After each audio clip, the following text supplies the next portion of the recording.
nơi này, muốn tránh xa đô thị. Anh muốn đi tìm lại bình yên đón nắng trên cao cùng mây. Anh muốn xa nơi này, muốn tránh xa đô thị. Trên tháp cao mặt lạnh bạt ngàn đông núi tiến trình bình minh. Nhưng cũng hát sao gì, cô đã trên vùng cao đã yêu lần sao điều khen ta muốn giữ phiên trợ tình. Ở bằng những nụ cười, anh sẽ không được thôi nếu không được quên bàn lòng yêu dấu nâng lên vùng cao anh đang về đây.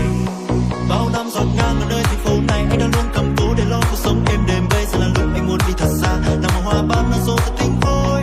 Em dạng người là em thôi, cố gắng lên đường thương những bông hoa đang ngát hương trên thảo nguyên. Lên mùa có sông câu vì có tương chia tao cùng lông xe. Giá chỉ do cùng lông xe chừng đầu nhia thao tuần gì của chỉ trong tay nó thia. Lên mùa có sông câu vì có tương nhia tao cùng lông xe. Con hoa khu hoa kia, theo tàu khu có hai tua tỏ xe. Anh muốn xa nơi này, muốn tránh xa đô thị. Anh muốn đi tìm lại bình yên đón nắng trên cao cùng mây. Anh muốn xa nơi này, muốn tránh xa đô thị.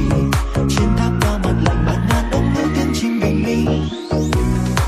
Nhưng cũng đã sao gì, cô đã trên vùng cao đã yêu làm sao điều khen ta muốn giữ phiên trợ tình.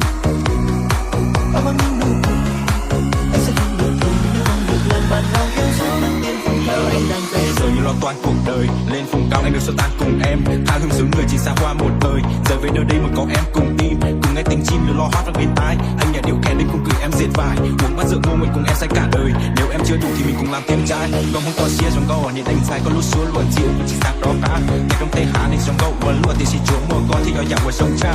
Cú tuần chụp đi, nó ca xin lu. Còn một đỏ cá làm sao bên bông to chia. Trái có dành dò, tu liên tiệt lu. Tuần chỉ tết thắm thiết dựng tông chỉ còn kia.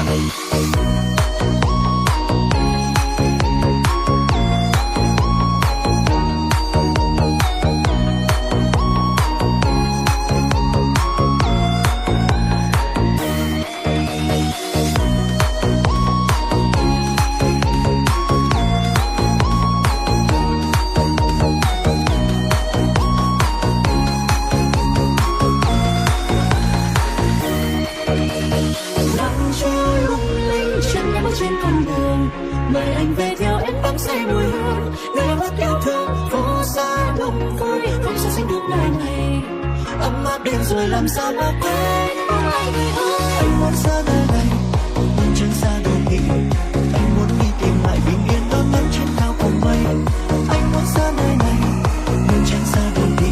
Trên tháp cao mặt lạnh bạt ngàn đông núi tiến trình bình minh. Nhưng cũng đã sao duyên, tôi ở trên vùng cao đang yêu làm sao đều khen ta mỗi giao phiên trợ tình. Ở bằng những nụ cười, anh sẽ không được thấy nếu không được lên bàn lòng yêu dấu nâng bên vùng cao anh đang về đây. Nhưng cũng đã sao duyên, tôi ở trên vùng cao đang yêu làm sao đều khen ta mỗi giao phiên trợ tình. Ở bằng những nụ cười, anh sẽ không được thấy nếu không được lên bàn lòng yêu dấu nâng bên vùng cao anh đang về đây.